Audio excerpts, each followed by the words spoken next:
They strap the unconscious Will to a chair and shine a high-intensity spotlight on him. With the interrogation set up, the chief rouses him awake. But Will is now possessed by the Mind Flayer. He screams in rage, demanding his mom untie him. Joyce can't bear to see her son suffer. She starts telling him stories from his childhood. Jonathan and Mike chime in, recalling the good times they shared with Will. Will's eyes soften. But the Mind Flayer's hold is too strong. It overtakes his mind again. All Will can do is tap his hand against the chair. The chief catches the movement and realizes Will is communicating with them through Morse code. Together, they crack the message, close the gate. But just as they're about to press for more, the FBI calls. Will recognizes his home phone ringtone instantly, and that's how the shadow monster tracks their location. Joyce scrambles to inject Will with a sedative, but it's too late. Monster roars echo from the woods.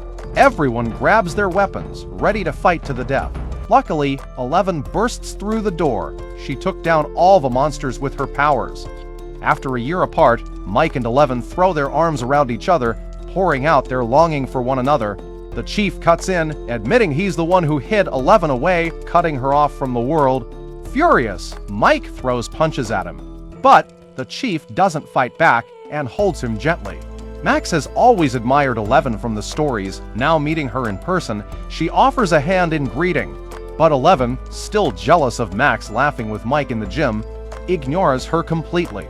The group gathers to plan how to destroy the Mind Flayer for good. Will's message is clear. They need to close the gate to the upside down. If 11 could open it, she can close it. But there's a catch. Closing the gate will kill all the monsters. And Will, who's been possessed by the Mind Flayer, will die too. Joyce remembers Will telling her the Mind Flayer thrives in cold and fears heat. So, if they can raise Will's temperature, the Mind Flayer will be forced to leave him. But the plan has to happen somewhere Will doesn't know, otherwise the Mind Flayer will track them down. The group splits into 3 teams. Joyce takes her 2 sons and Nancy to the chief's cabin. They tie Will to the bed and surround him with every heating device they can find. The chief accompanies 11 to the lab to close the gate. On the way, 11 tells him she found her mom and apologizes for snapping at him. The chief understands and owns up to his mistakes. He explains he lied because he cared too much, because he was terrified of losing her.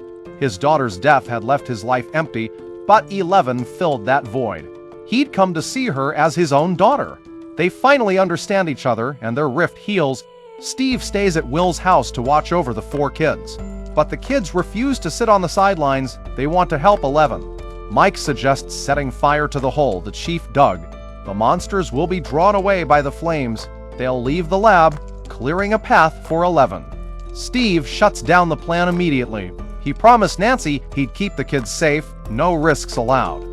However, Max's stepbrother's arrival disrupts the calm. An hour earlier, Max's mom had rushed home, panic rising when she found Max gone. Billy's dad immediately told him to go out and find her, but Billy refused. That decision earned him a brutal beating from his father. Left with no choice, Billy headed to Mike's house to look for Max. When Mike's mom laid eyes on the blonde, muscular guy, her eyes practically lit up, nothing like her husband, who spent all day dancing on the couch. Billy hadn't expected the middle-aged woman to be so attractive. He dropped his usual aggressive attitude, greeting Karen with perfect politeness. Karen, completely starstruck, told him the kids were at Will's place and even drew him a map to get there. Seeing his stepsister hanging out in a house with several boys, Billy loses his mind. He shoves Steve aside, bursts into the room, then grabs Lucas by the collar and slams him against the wall, snarling at him to stay away from Max. Steve charges in, landing a punch on Billy to get him away from the kids. Billy grabs a plate and smashes it over Steve's head before pinning him to the floor and pummeling him relentlessly. In the nick of time, Max snatches a sedative and stabs it into her stepbrother's body.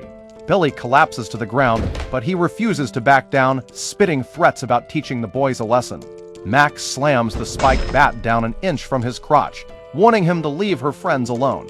Witnessing the sister he'd always bullied fight back for the first time, Billy finally backs down. Max takes his car keys and drives the boys, plus the unconscious Steve, to the underground cave. Meanwhile, the chief and 11 enter the lab. They find Dr. Owens in the stairwell, his thigh badly bitten. The chief gives his wound a quick patch-up, promising to come back for him once the gate is closed.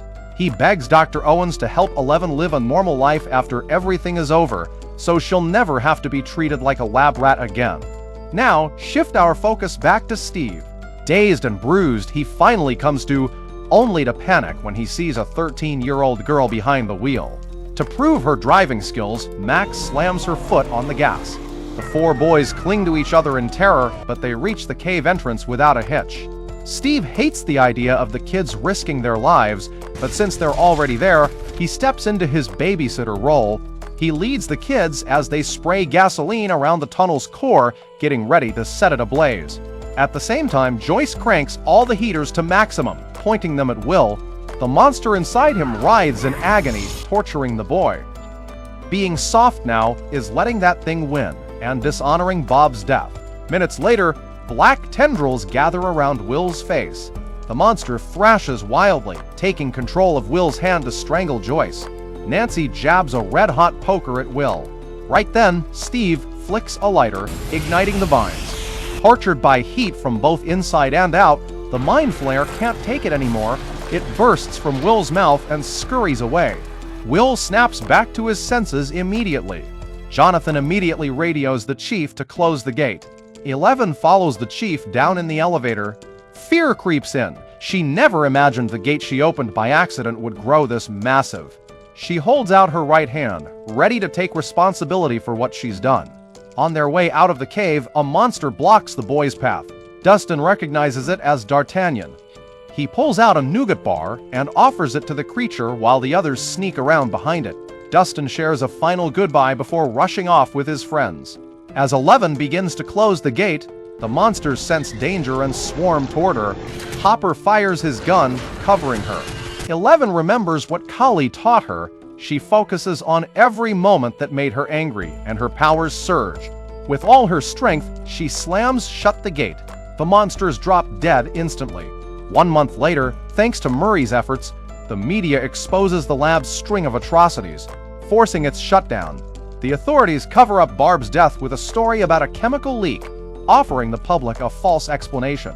It's not the truth, but at least it gives her parents some measure of closure. Dr. Owens secures a birth certificate for 11, making the chief her legal guardian. Tonight, the school hosts its annual winter dance. The boys dress to impress, hoping to dance with their crushes. Will gets asked to dance by a sweet girl.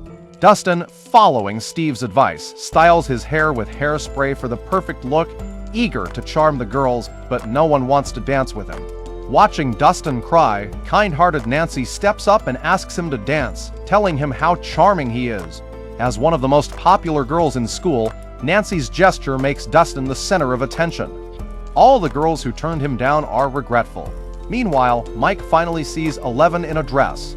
They dance and share a kiss, lost in the moment. Max wastes no time grabbing Lucas's hand, pulling him onto the dance floor and kissing him first. Everyone enjoys the perfect night, but the dark forces are far from defeated. They lie in wait, ready to strike back when the time is right.